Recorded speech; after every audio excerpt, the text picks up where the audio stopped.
Is the supernatural real?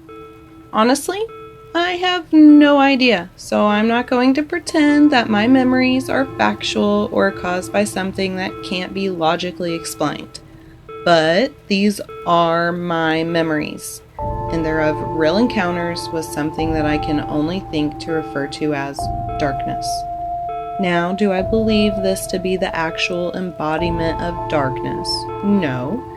It's just events that have happened, things I've seen, sounds I've heard that I can't explain. All I can do is describe.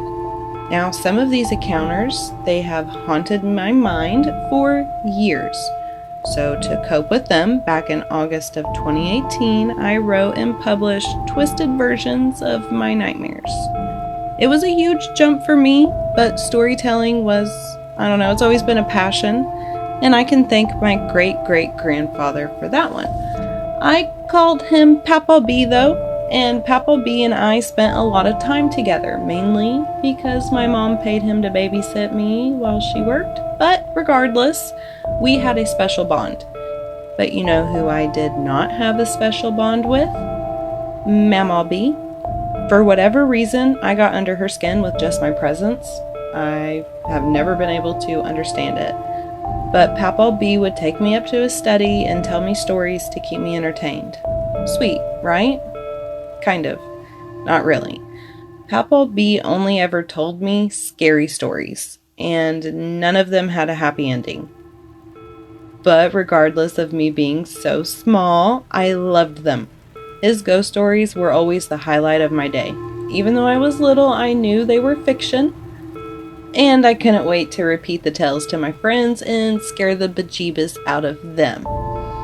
But that's not all I have to thank my Papa B for. He's also the cause of my first encounter. Now, I'm sure you're thinking that's bound to happen with him filling my head with such dark ideas, but I'm 100% sure that is not the case.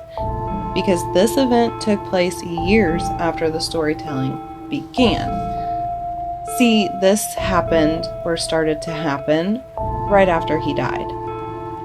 Because of his stories, I was aware fully of what death was, what it meant, but I had no idea how it would feel.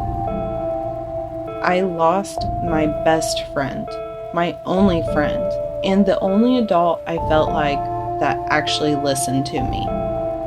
Now, I remember being at my grandmother's house and sitting in the front room alone while all the adults discussed Papa B's affairs.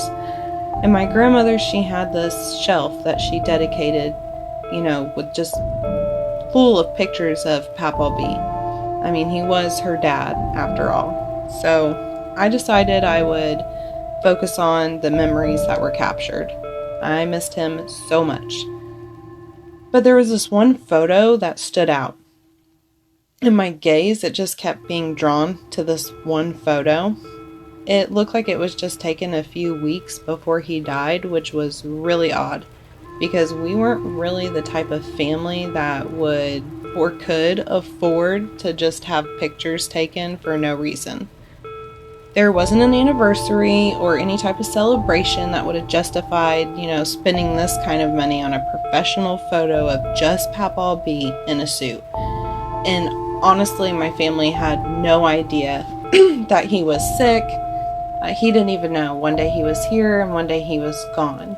I later found out that Mama B was scared that something was going to happen to the both of them, so she went out and got pictures taken of both of them separately. Still to this day, I thought it's just weird. Super happy that it happened, but it's still weird.